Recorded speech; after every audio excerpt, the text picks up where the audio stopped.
साल की उम्र में डॉक्टरेट मिलना ये बहुत ही सौभाग्य की बात है मेरे लिए, क्योंकि और मुझे डॉक्टर ऑफ सोशल वर्क की उपाधि दी जा रही है। तो इस उम्र में ये मुझे मिल रहा है। मैं इससे ज़्यादा ब्लेस्ड फ़ील ही नहीं कर सकती। पिछले के लिए अभी मेंस्ट्रुअल हाइजीन डे पर पिछले साल मैंने अपने आँखों के ऊपर सैनिटरी पैड डालकर एक तस्वीर ली थी और उसको सोशल मीडिया पर डाला और तमाम अखबारों में भी वो छपी, और वो करने का मकसद ये था कि जिस सैनिटरी पैड को आप हाथ में लेने से शर्माते हैं, ये एक महिला का बेसिक नीड है, जिस तरह ना हो। अगर मेरी माँ को पीरियड्स नहीं आए होते तो मैं पैदा नहीं हुई होती, या फिर आपकी माँ को या किसी की किसी भी की माँ भी। को। ये जो प्रोसेस है रिप्रोडक्शन का, ये जो प्रोसेस है बच्चों को जन्म देने का, ये पीरियड से ही शुरुआत होती है। तो जिसका मासिक धर्म है जिसका नाम, उसके बारे में चर्चा करना, उसके बारे में विचार-विमर्श करना कैसे अधर्म है? या फिर अगर स्कूल में आ जाए तो बच्चियाँ भाग जाती हैं स्कूल से, वो स्कूल अटेंड नहीं करती हैं। तो इस कारण से उनका कितना नुकसान होता है, पढ़ाई में भी नुकसान होता है, और एक कॉन्फिडेंस की कमी हमेशा इस कारण से रह जाती है महिलाओं में और लड़कियों में। मैंने कई सारी ऐसी महिलाओं को देखा है, जो अपने पीरियड्स के दिनों के दौरान काफ़ी अंडर कॉन्फिडेंट महसूस करती हैं। तो ये समानता एक ऐसा टर्म है, जेंडर इक्वालिटी एक ऐसा टर्म है जिसका ये मतलब है कि आपके जेंडर के बेसिस पर आपके साथ कोई भी अन्याय नहीं किया जाएगा। ये केवल पुरुष या केवल महिला के लिए नहीं है, ये किन्नर समाज के लोगों के लिए भी है। जो बाइसेक्सुअल लोग होते हैं, ये उनके लिए भी है। मतलब किसी भी तरह से आपके सेक्सुअल ओरिएंटेशन के कारण आपको जज हम नहीं कर सकते, क्योंकि वो उनकी तुलना हमेशा पुरुषों से की जाती है। अगर जी। उनकी तुलना नहीं की जा रही है तो उनको हमेशा डीमीन किया जाता है। मतलब किसी न किसी वे से उनको रियलाइज़ कराया जाता है कि आप पुरुषों के समान या पुरुषों से ऊपर कभी नहीं हो सकती। जबकि हमारा मानना है कि अगर पुरुष और महिला दोनों समान रूप से रहेंगे, दोनों को समान अवसर दिए जाएँगे, दोनों को एक रिस्पेक्ट दी जाएगी, एक डिग्निटी दी जाएगी, तो समाज का जो ग्रोथ है वो काफ़ी अच्छे से होगा। क्योंकि समझते हैं कि ये इसको कनेक्ट कर देते हैं ना धर्म से। किसी भी चीज़ को धर्म से जोड़ देने से ना उसका बहुत बड़ा एक प्रभाव पड़ जाता है लोगों के ऊपर, कि हमारे धर्म में ऐसा है कि पीरियड्स के दौरान महिलाएँ अशुद्ध होती हैं, ये होता है, वो होता है। अचार को छुओगे तो अचार सड़ जाएगा, ये इम्प्योरिटी होती है। आप जो भी लोग भी ऐसा बिलीव करते हैं, वो एक बार छू कर देखें, कुछ भी नहीं होता उस अचार को। आप तुलसी के पौधे को छू कर देखें। मैंने तो यहाँ तक कि छठ जो महापर्व है हमारे बिहार का, छठ के दौरान मुझे पीरियड्स आ गए थे, तो किसी ने तो कहा था कि मत छुओ, मत पूजा करो, और हुँ। मैंने कहा कि जब रात भर जाग कर प्रसाद मैंने बनाया चढ़ाने को, जब इतने दिनों से, 1 साल भर से एक्साइटेड मैं थी, तो मैं क्यों ना करूँ पूजा? कि जब पृथ्वी इतने हज़ारों सालों से ऐसे चली आ रही है, तो हुँ। आगे भी चल ही जाएगी। महिलाएँ जब जीती आ रही हैं, तो आगे भी जी ही लेंगी, इसमें बदलाव की क्या आवश्यकता है? लेकिन मेरा ये मानना है कि जो गलत भ्रांतियाँ हैं, जो गलत रिवाज़ हैं, सती प्रथा का रिवाज़ गलत था। उसके बाद हमने विधवाओं का पुनर्विवाह कराना भी शुरू करा है। तो जो रिवाज़, जो रीति गलत थी, उनको बदला गया क्यों? वैसे ही पीरियड्स को लेकर जो शेम है, जो शर्म है, उसको हटाने की ज़रूरत है। तो लो नमस्कार, मैं राकेश दुबे और आप देख रहे हैं न्यूज़ 17। अभी देखिए हम लोग मुज़फ्फरपुर में हैं और मुज़फ्फरपुर की वही बिहार की बेटी जानवी है, जो अभी मेरे साथ में है। और ये वही जानवी है जिनको कि अभी राष्ट्रपति के यहाँ से बुलावा आया था और जाकर के राष्ट्रपति से भी मिल करके आई हैं, क्योंकि ज़्यादातर लोगों को जाने के लिए वहाँ पर नसीब भी नहीं होता है। और आज जो है सो 17 साल की उम्र में ही जानवी जो है सो जाकर राष्ट्रपति से मिल करके भी आ गई हैं। जानवी, न्यूज़ 17 में आपका स्वागत है। नमस्कार, मेरा नाम जानवी है, मैं 17 साल की हूँ और मैं लैंगिक समानता और महिला शक्तिकरण पे काम करती हूँ।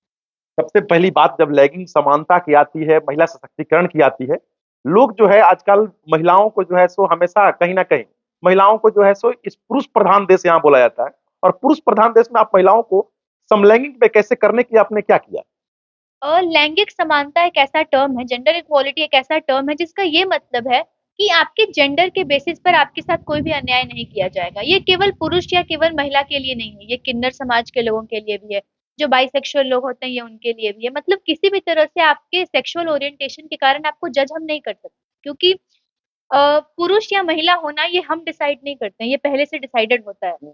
तो महिलाओं के साथ या पुरुषों के साथ भी कई हद तक इनइक्वालिटी की जा रही है, असमानता की जा रही है, और ख़ासकर महिलाओं के साथ किया जाता है कि उनको उनकी तुलना हमेशा पुरुषों से की जाती है। अगर जी। उनकी तुलना नहीं की जा रही है तो उनको हमेशा डीमीन किया जाता है। मतलब किसी न किसी वे से उनको रियलाइज़ कराया जाता है कि आप पुरुषों के समान या पुरुषों से ऊपर कभी नहीं हो सकती। जबकि हमारा मानना है कि अगर पुरुष और महिला दोनों समान रूप से रहेंगे, दोनों को समान अवसर दिए जाएँगे, दोनों को एक रिस्पेक्ट दी जाएगी, एक डिग्निटी दी जाएगी, तो समाज का जो ग्रोथ है वो काफ़ी अच्छे से होगा। क्योंकि ऐसा माना गया है कि जिस समाज में पुरुष और महिलाओं दोनों को एक साथ बढ़ने के अवसर दिए जाते हैं, वहाँ पर जो रिज़ल्ट्स होते हैं वो काफ़ी अच्छे आते हैं देखने। जानवी, अगर आज के डेट में तो महिलाओं को एक छोटी-सी बातों से लिया जाए, आज की डेट में अगर आप दुकान पे जाते हैं, अगर किसी का अगर पैड्स खरीदना हो, किसी का अगर पीरियड्स आ जाती हो, उस समय लोगों को छिपा करके देना पड़ता है। उसके लिए आपने क्या किया? उसके लिए अभी मेंस्ट्रुअल हाइजीन डे पर पिछले साल मैंने अपने आँखों के ऊपर सैनिटरी पैड डालकर एक तस्वीर ली थी और उसको सोशल मीडिया पर डाला और तमाम अखबारों में भी वो छपी। और वो करने का मकसद ये था कि जिस सैनिटरी पैड को आप हाथ में लेने से शर्माते हैं, ये एक महिला का बेसिक नीड है। जिस तरह से हम दवाई खरीदने जाते हैं, हम जिस तरह से अपने डेली घर का सामान खरीदने जाते हैं, वैसे ही एक महिला के जीवन का ये हिस्सा है। जिस सैनिटरी पैड को हम खरीदने में इतना शर्माते हैं कि जब हम दुकान पर जाते हैं तो वेट करते हैं कि जो आस-पास के लोग हैं वो हट जाएँ तो दुकानदार के कान में जाकर बोलें कि हमें सैनिटरी पैड दे दीजिए। और अगर ये ना हो, अगर मेरी माँ को पीरियड्स नहीं आए होते तो मैं पैदा नहीं हुई होती, या फिर आपकी माँ को या किसी की किसी भी की माँ नहीं को। होती। ये जो प्रोसेस है रिप्रोडक्शन का, ये जो प्रोसेस है बच्चों को जन्म देने का, ये पीरियड से ही शुरुआत होती है। तो जिसका मासिक धर्म है जिसका नाम, उसके बारे में चर्चा करना, उसके बारे में विचार-विमर्श करना कैसे अधर्म है? और असली परेशानियाँ तो उन लड़कियों को होती है जिनके घर में बोलने की छूट नहीं होती।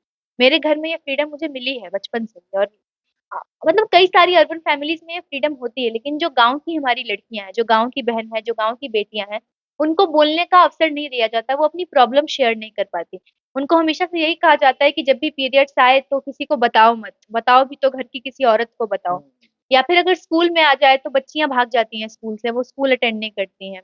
तो इस कारण से उनका कितना नुकसान होता है, पढ़ाई में भी नुकसान होता है और एक कॉन्फिडेंस की कमी हमेशा इस कारण से रह जाती है महिलाओं में और लड़कियों में। मैंने कई सारी ऐसी महिलाओं को देखा है, जो अपने पीरियड्स के दिनों के दौरान काफ़ी अंडर कॉन्फिडेंट महसूस करती हैं। तो ये सारी चीज़ें इसीलिए होती हैं, क्योंकि शुरू से ही हमारे दिमाग में भर दिया जाता है कि पहली बात तो ये कि ये गलत है, पापा के सामने, भाई के सामने, किसी पुरुष के सामने गलती से भी इस बारे में चर्चा मत करना। अचार को मत छूना, मंदिर में मत जाना, तुलसी के पौधे को मत छूना, फूल मुरझा जाएँगे छू देने से। ये बेकार की बातें हैं ये सब, इनमें इतना सा भी लॉजिक अगर आप ढूँढेंगे तो आपको नहीं उन मिलेगा। गार्जियंस को लिए क्या बोलेंगे जो लोग कि इस प्रकार की चीज़ों को हमेशा जो समझता है और इस चीज़ों को आज तक भी लोग बढ़ावा देते हैं? इस चीज़ों को बहुत सारे ऐसे गार्जियन हैं जो कि समझते हैं कि ये इसको कनेक्ट कर देते हैं ना धर्म से। किसी भी चीज़ को धर्म से जोड़ देने से ना उसका बहुत बड़ा एक प्रभाव पड़ जाता है लोगों के ऊपर कि हमारे धर्म में ऐसा है कि पीरियड्स के दौरान महिलाएँ अशुद्ध होती हैं, ये होता है, वो होता है। अचार को छुओगे तो अचार सड़ जाएगा, ये इम्प्योरिटी होती है। आप जो भी लोग भी ऐसा बिलीव करते हैं वो एक बार छू कर देखें, कुछ भी नहीं होता उस अचार को। आप तुलसी के पौधे को छू कर देखें। मैंने तो यहाँ तक कि छठ जो महापर्व है हमारे बिहार का, छठ के दौरान मुझे पीरियड्स आ गए थे, तो किसी ने तो कहा था कि मत छुओ, मत पूजा करो और मैंने कहा कि जब रात भर जागकर प्रसाद मैंने बनाया चढ़ाने को, जब इतने दिनों से 1 साल भर से एक्साइटेड मैं थी, तो मैं क्यों ना करूँ पूजा? अगर ये पाप है, ये अधर्म है, तो मैं देखती हूँ अगर गलत है तो भगवान मुझे सज़ा देंगे। ये सारी बातें लेकिन आप नहीं समझा पाएँगे लोगों को। इतना ज़्यादा वो दृढ़ है अपनी बातों को लेकर कि कंटिन्यू कहते हैं ना कि पत्थर के ऊपर बार-बार वो बूँद डालनी पड़ेगी उनके दिमाग के ऊपर, तब जाकर उनका दिमाग खुलेगा। और उनको ये बात रियलाइज़ कराना होगा कि ऐसा करके आप अपनी बेटियों को ही पीछे कर रहे हैं, आप किसी और का कोई नुकसान नहीं कर रहे हैं। आपकी बेटियाँ खुद अंडर कॉन्फिडेंट हो रही हैं। जानवी आप जाते होंगे बहुत सारे जगहों में इस प्रकार का, जब आप इस प्रकार का जब कहीं प्रोग्राम में जाते होंगे या फिर ऐसा किसी से बातें करते हैं, उस समय लोगों का रिएक्शन क्या होता है? रिएक्शंस काफ़ी मिक्स्ड होते हैं। कई कई लोग तो मेरे बातों से सहमत होते हैं, कई लोग बिल्कुल ही असहमत होते हैं, कुछ तो सुनना भी पसंद नहीं करते, क्या ही बकवास कर रही है, क्या ही करे सुन के। उनका मानना ऐसा है कि जब पृथ्वी इतने हज़ारों सालों से ऐसे चली आ रही है, तो आगे भी चल ही जाएगी। महिलाएँ जब जीती आ रही हैं, तो आगे भी जी ही लेंगी, इसमें बदलाव की क्या आवश्यकता है? लेकिन मेरा ये मानना है कि जो गलत भ्रांतियाँ हैं, जो गलत रिवाज़ हैं, सती प्रथा का रिवाज़ गलत था। उसके बाद हमने विधवाओं का पुनर्विवाह कराना भी शुरू करा है। तो जो रिवाज़, जो रीति गलत थी, उनको बदला गया क्यों? वैसे ही पीरियड्स को लेकर जो शेम है, जो शर्म है, उसको हटाने की ज़रूरत है। तो लोग तो काफ़ी मिक्स्ड रिएक्शंस देते हैं और कुछ लोगों को तो समझ में भी नहीं आता है कि ये फालतू का बात है, सुनना ही नहीं है। मतलब वो लोग हैं कि सुनना ही नहीं है, क्यों बोल रही हो? ऐसे रिएक्शंस जानवी आते हैं। आपका तो मैंने पेपर में देखा था कि न्यूज़पेपर में तो बहुत सारी आपकी कटिंग्स अभी आपके पिताजी ने मुझे दिखाया, बहुत सारे नज़र आते हैं। उसमें आपने एक चीज़ पर और बात किया था कि अगर कोई पुरुष जो है सो महिलाओं के साथ में अगर ज़बरदस्ती अगर संबंध बनाता है, ये भी कहीं न कहीं से गलत है। बिल्कुल गलत है और इससे बड़ा हनन आप किसी के अधिकारों का और क्या ही कर सकते हैं कि आप उसका उसके शरीर के ऊपर से अधिकार छीन लें। तो मैंने यूनाइटेड नेशंस के मंच से एक बार संबोधित भी किया था वर्चुअली कि शरीर महिला का तो अधिकार भी महिला का ही होना चाहिए। हमारे समाज में अभी भी महिलाओं को एज़ अ मटीरियल ट्रीट किया जाता है, एज़ अ वस्तु ट्रीट किया जाता है। एक अनजान लड़के से उसकी शादी करा दी जाएगी अरेंज मैरेज के थ्रू, ना लड़का लड़की को जानता है, ना लड़की लड़के को जानती है और अगले दिन से ही फ़ोर्सफुली कई सारे ऐसी जगहों पर होता है कि फ़ोर्सफुली संबंध बनाया जाता है। जिस कारण से आप उस पूरे प्रोसेस को ही खराब कर देते हैं और एक लड़की बहुत असहाय महसूस करती है उस दौरान। उसको लगता है कि अब क्या? वो कुछ भी नहीं कर सकती, ना कुछ बोल सकती है। और इसके लिए हमारी लड़कियों को इतना मजबूत होना होगा कि कोई उनके साथ ज़बरदस्ती संबंध ना बनाए। लेकिन लड़कियाँ भी एक तो उनके ऊपर एक प्रेशर होता है, शादी जब हो जाती है ना तो एक बहुत बड़ा प्रेशर आ जाता है इज़्ज़त का, प्रतिष्ठा का कि कुछ बोलेगी तो माँ-बाप की इज़्ज़त जाएगी, ससुराल वालों की इज़्ज़त जाएगी, पति की इज़्ज़त जाएगी। और बेटियों के साथ क्या होता आ रहा है ना कि वो बेचारी बचपन से ही इज़्ज़त बचाने के चक्कर में कभी खुद को नहीं बचा पाती है। हमारे समाज की बेटियों के ऊपर बचपन से ही इतना इज़्ज़त का जो प्रेशर है वो डाल दिया जाता है कि पूरे परिवार की इज़्ज़त तुम्हारे हाथ में है। बेटा रात को 10-11 बजे भी घूम के आए तो उसको कोई कुछ पूछने वाला नहीं है। लेकिन बेटी ऑफ़िस के काम से भी अगर 1 घंटा लेट हो जाए, 10 सवाल खड़े हो जाते हैं घर में घुसते ही कि कहाँ थी, क्या कर रही थी? तो इसी कारण से हमारी बेटियाँ अंडर कॉन्फिडेंट होती हैं। खास करके अगर मिडिल फैमिली की बात की जाए, मिडिल फैमिली में ज्यादातर इस प्रकार की प्रॉब्लम आती है कि तुमको अगर स्कूल जा रही हो, पीछे से लोग फोन करेंगे, या फिर अगर आप 6 बजे तक घर नहीं पहुंचते हैं तो लोग फोन करेंगे। वैसे ही माँ बाप जो कि मिडिल फैमिली क्लास के जो माँ बाप है, उन लोगों के लिए आपका आपका क्या समझ? एक कंसर्न तो माँ-बाप का भी होता है बच्चों के प्रति, बेटियों के प्रति क्योंकि जिस तरह से हमारे समाज में हिंसा की जा रही है बेटियों के साथ, जिस तरह से रेप्स की घटनाएँ हो रही हैं, बलात्कार हो रहे हैं, उनको ट्रैफिकिंग की जा रही है लड़कियों की, तस्करी की जा रही है, तो माँ-बाप भी काफ़ी परेशान एक्चुअल में होते हैं बच्चों के लिए। लेकिन उस परेशानी के कारण वो अपने बच्चों के विकास को रोक देते हैं कि तुम घर से बाहर नहीं जाओ। हाँ, एक डिसिप्लिन होता है, हर किसी की लाइफ में डिसिप्लिन होना चाहिए कि इस समय तक घर आ जाना है। लेकिन ऐसा नहीं है ना कि अब वो किसी काम में फँस गई और वो घर नहीं आ पाई या फिर अगर कोई लड़की बेटी कोई रोड क्रॉस कर रही होती है, कोई लड़का कुछ बोल देता है उसको, तो जब वो घर पर आकर अपनी बात को साझा करती है माँ-बाप से, तो माँ-बाप उल्टा उसी को सुना देते हैं कि तुम उस सुनसान गली से क्यों जा रही थी? तुम इस इतने बजे लेट क्यों जा रही थी? तुमने ये क्या कपड़े पहने इसलिए उसने कुछ बोला होगा। वो अपनी बेटी को ये नहीं सिखाते कि जब कोई तुमको कुछ बोले तो तुम उल्टा जवाब दो उसको, उसी समय अपने लिए लड़ो।